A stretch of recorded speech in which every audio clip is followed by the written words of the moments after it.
friends, welcome to the next session for software engineering and designing concepts. So in today's session we will be looking at software project management and its various aspects. So let us begin.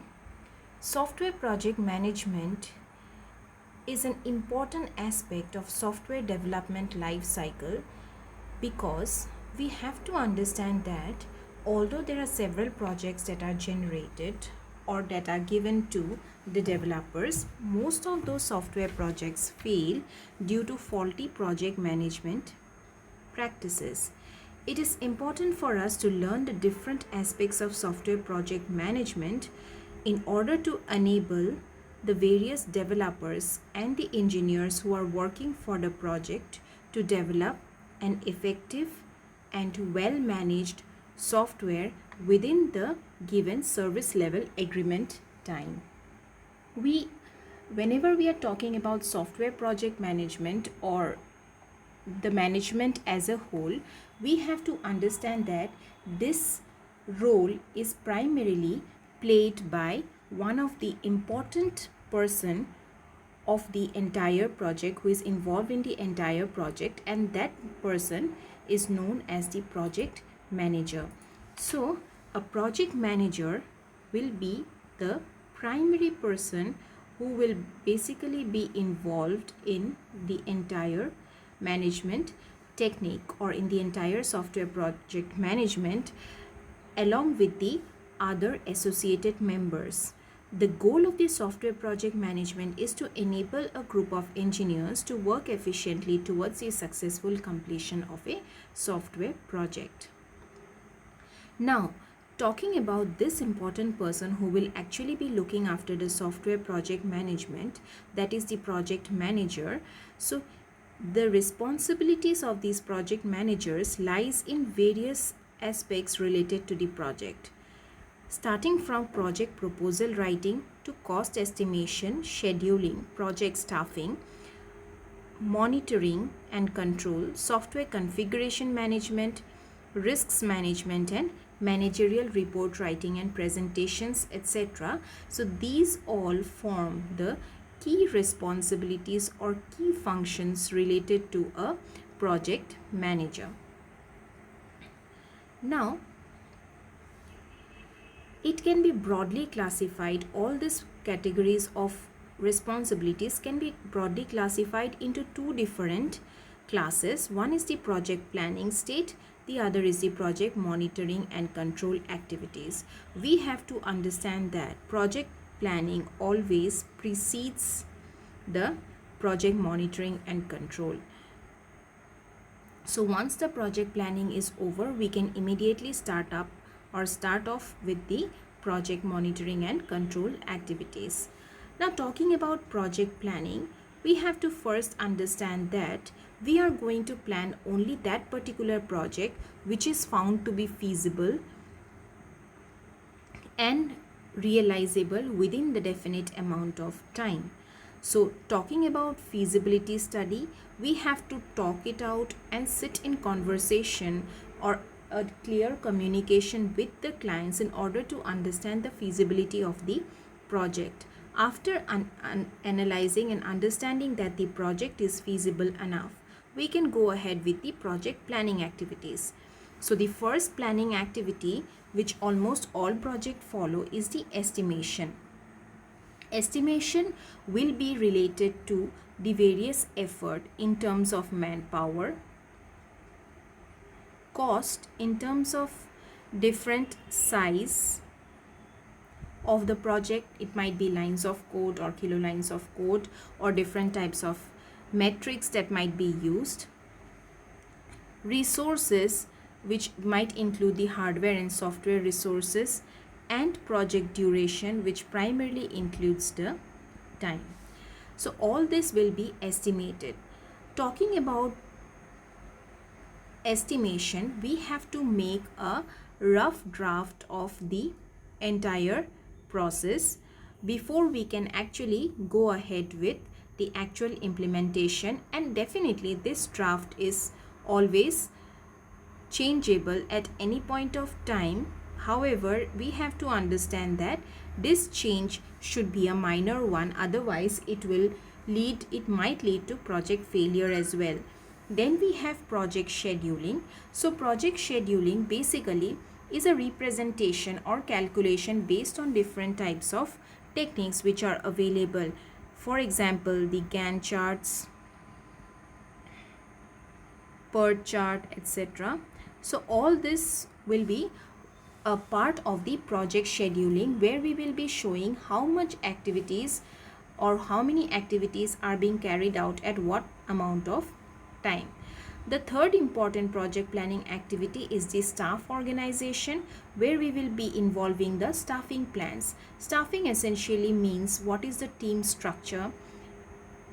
It might be a hierarchical team structure or a peer-to-peer structure. So we have to understand that how we are organizing our staff members is very, very important.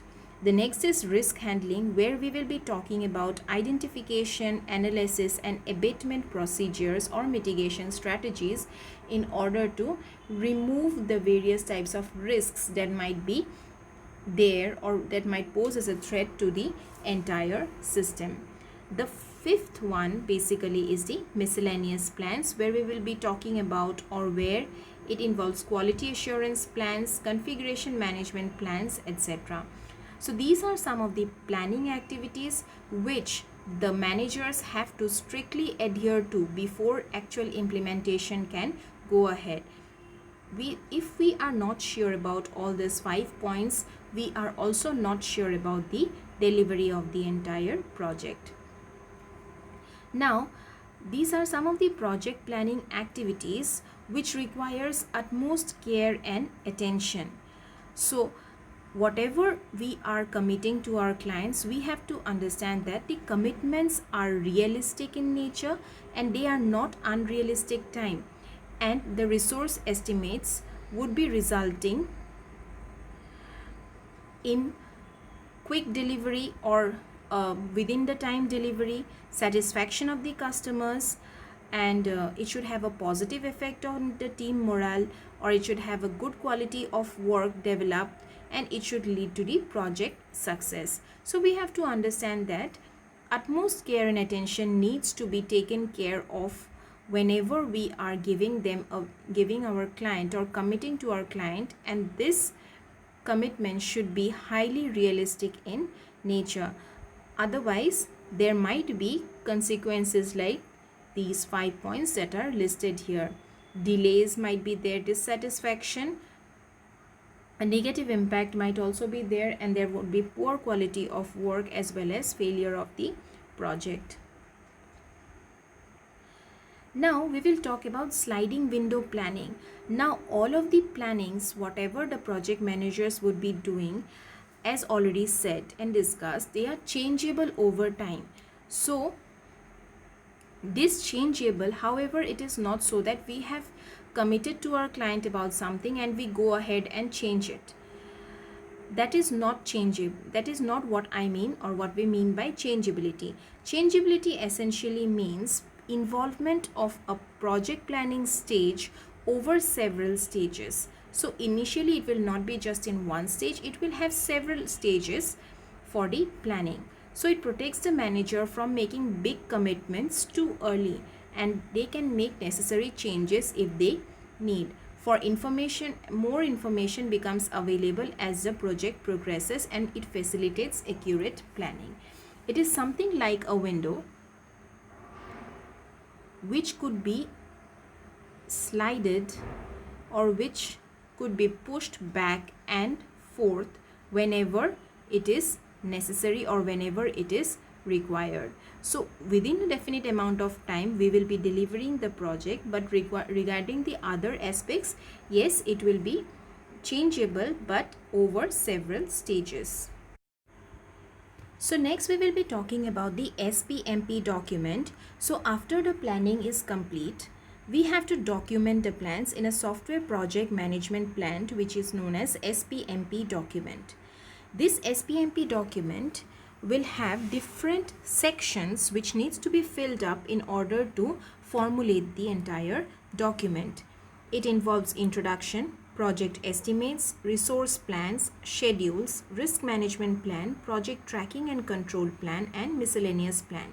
So altogether it takes care of all the project manager activities in a single document.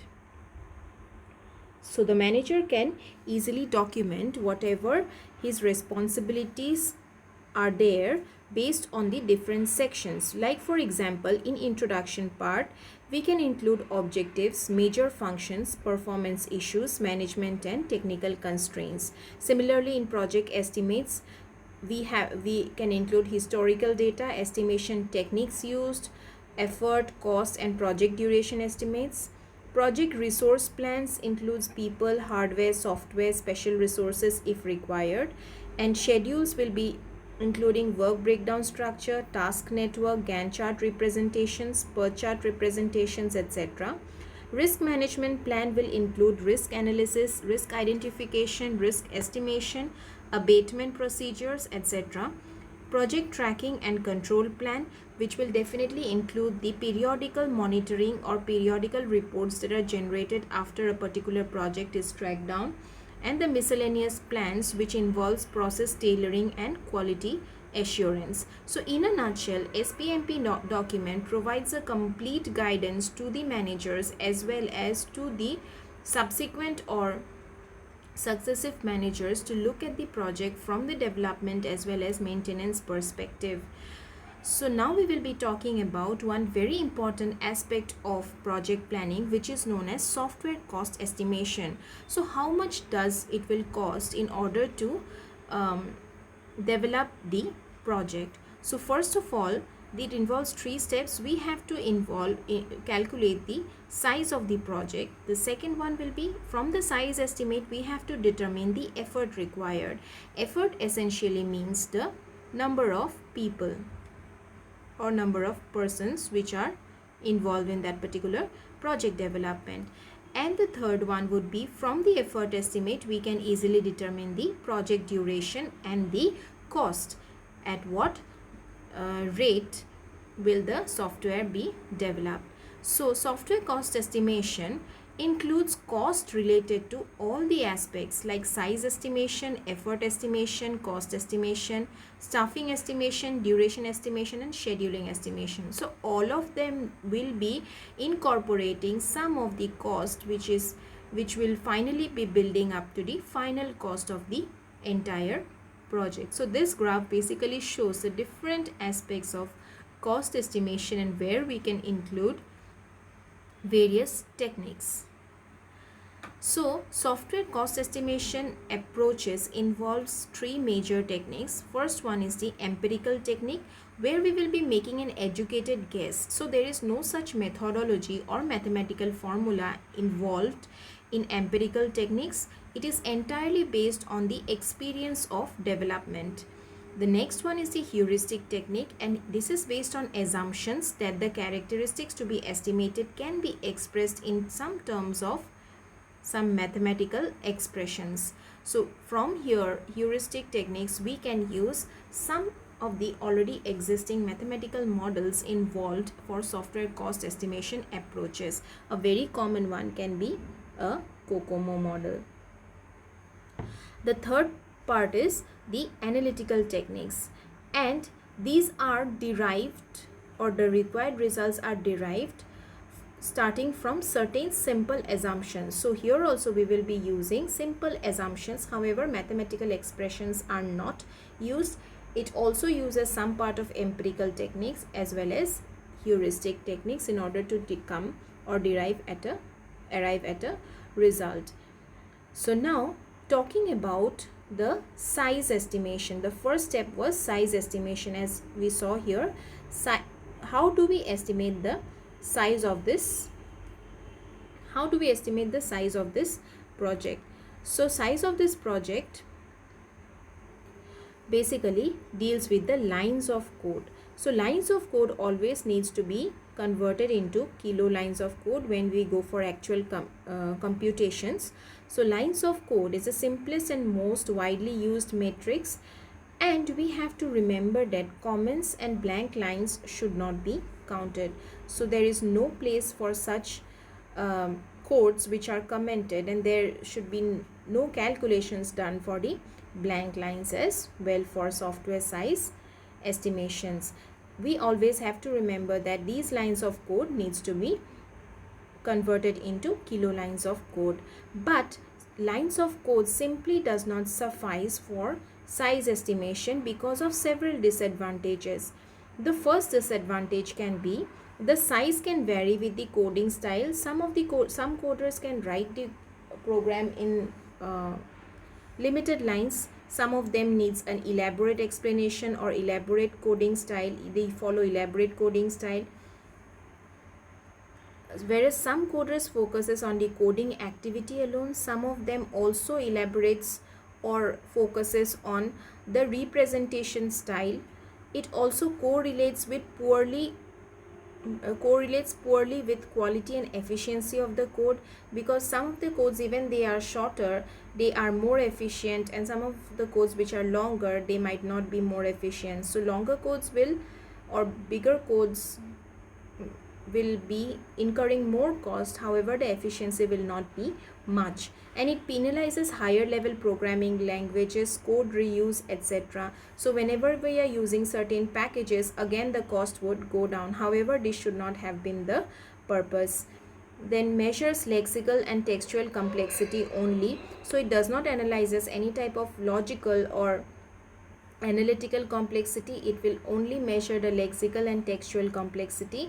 It does not address issues of structural or logical complexity, as already mentioned, and it is difficult to estimate lines of code from problem description. Suppose the client gives us a problem description, what are the features he requires or what additional advantages will his software have, those things are not easy to estimate. So as a result of which there will be certain disadvantages related to the using of this lines of code, and it is also not very useful for project planning as well.